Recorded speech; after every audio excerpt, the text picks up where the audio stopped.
Two names that echo through the annals of American mafia history: Carlo Gambino and Tony Accardo. Both men ruled with strategy, silence, and a legacy that still haunts organized crime lore today. But who was the true king of kings?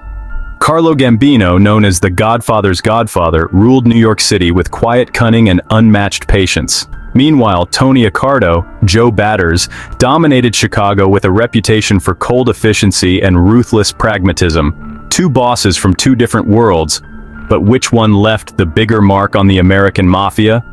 Both men started at the bottom, but took different routes to the top. Carlo Gambino, 1902 to 1976, was one of the most influential and iconic figures in the history of the American mafia. Born in Palermo, Sicily, he was immersed in organized crime from a young age, as his family had deep ties to the Sicilian mafia. At 19, Gambino immigrated to the United States, settling in New York City, where he quickly became involved in the underworld. During Prohibition, Gambino made a name for himself through bootlegging, which allowed him to build wealth and form key alliances. He became a trusted associate of powerful mob figures like Lucky Luciano and Frank Costello. After Prohibition ended, Gambino remained deeply entrenched in organized crime, dealing in extortion, gambling, loan sharking, and labor racketeering. Gambino's path to power culminated in 1957 when he orchestrated the assassination of then-boss Albert Anastasia, known for his brutal rule as head of the Murder, Inc., enforcement arm of the mafia. With Anastasia gone, Gambino took control of the powerful Mangano family, later renamed the Gambino crime family. Under his leadership, the Gambino family became the most powerful and profitable mafia family in the United States. Unlike his predecessors, Gambino ruled with a calculated, low-profile approach, avoiding public attention and media scrutiny. His calm demeanor and strategic mind earned him the nickname The Godfather, and he set a new standard for mafia leadership, preferring diplomacy over violence. Carlo Gambino's leadership style had a profound impact on the structure and operations of the American mafia. He emphasized discretion, loyalty, and the importance of financial control over violent dominance. His influence extended beyond the Gambino family, shaping mafia practices nationwide. Gambino was known for his ability to broker peace between rival families, solidifying his role as a de facto boss of bosses. He established close ties with political figures, labor unions, and even legitimate businesses, embedding the mafia in the fabric of New York's economy. By the 1960s, the Gambino family controlled millions of dollars in revenue from gambling, construction, trucking, and waterfront operations. His reign ushered in an era of mafia dominance over key industries, and his strategies for maintaining power became a model for future bosses. Carlo Gambino died of a heart attack in 1976 at the age of 74, having successfully avoided arrest or major criminal convictions. Unlike many mafia bosses who met violent ends, Gambino died peacefully at home, a testament to his ability to outmaneuver rivals and law enforcement. Tony Accardo's story was different. Tony Accardo, also known as Joe Batters and the Big Tuna, was one of the most influential figures in the American mafia, particularly within the Chicago outfit. Born Antonio Leonardo Accardo on April 28, 1906 to Sicilian immigrant parents in Chicago, he left school early and joined the Circus Cafe gang before being recruited by Al Capone's crew. His nickname Joe Batters came from his reputation for using a baseball bat to discipline those who betrayed the outfit. Accardo rose through the ranks and became the boss of the Chicago outfit in the 1940s after Frank Nitti's suicide and Paul Ricca's imprisonment. He modernized and expanded the organization's operations, shifting from street-level crimes like bootlegging and robberies to more sophisticated ventures such as gambling, labor racketeering, and control of Las Vegas casinos. Under his leadership, the outfit also expanded its influence into Havana, Cuba. Accardo maintained control of more than 10,000 gambling operations in Chicago and played a crucial role in the outfit's dominance of the city's criminal enterprises.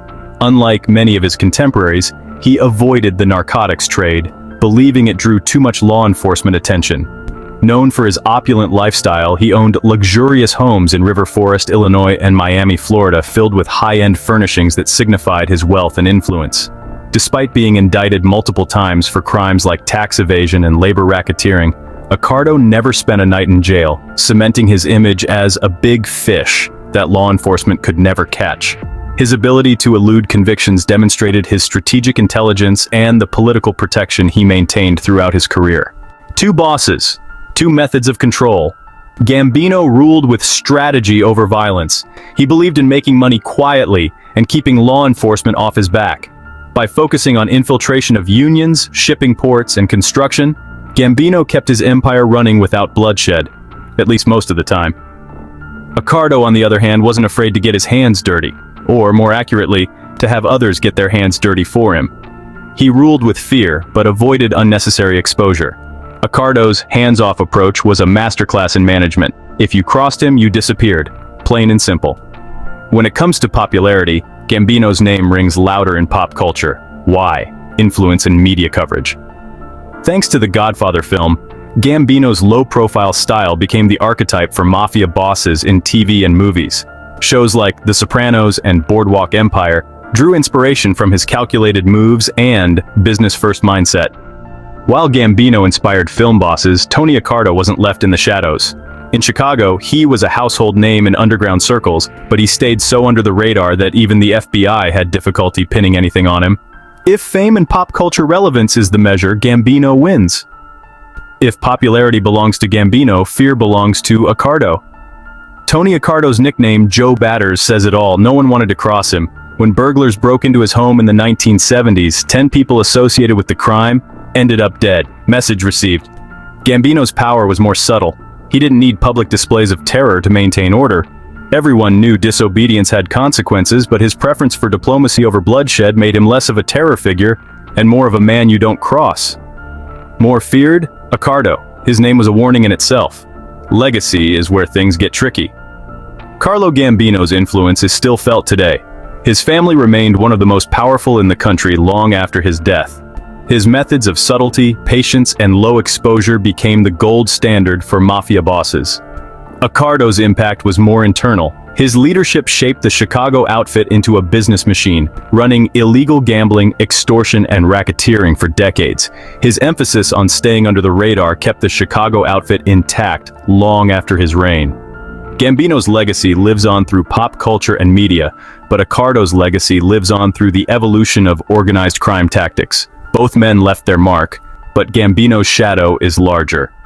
So, who was the true king of kings? More popular? Gambino? More feared? Accardo? More impactful? That's up for debate. But one thing is certain, both men mastered the art of power, each in his own way.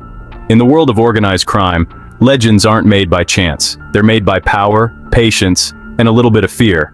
Carlo Gambino and Tony Accardo, two kings of an underworld that will never be forgotten. So, who do you think had the bigger impact? Carlo Gambino or Tony Accardo? Drop your answer in the comments below.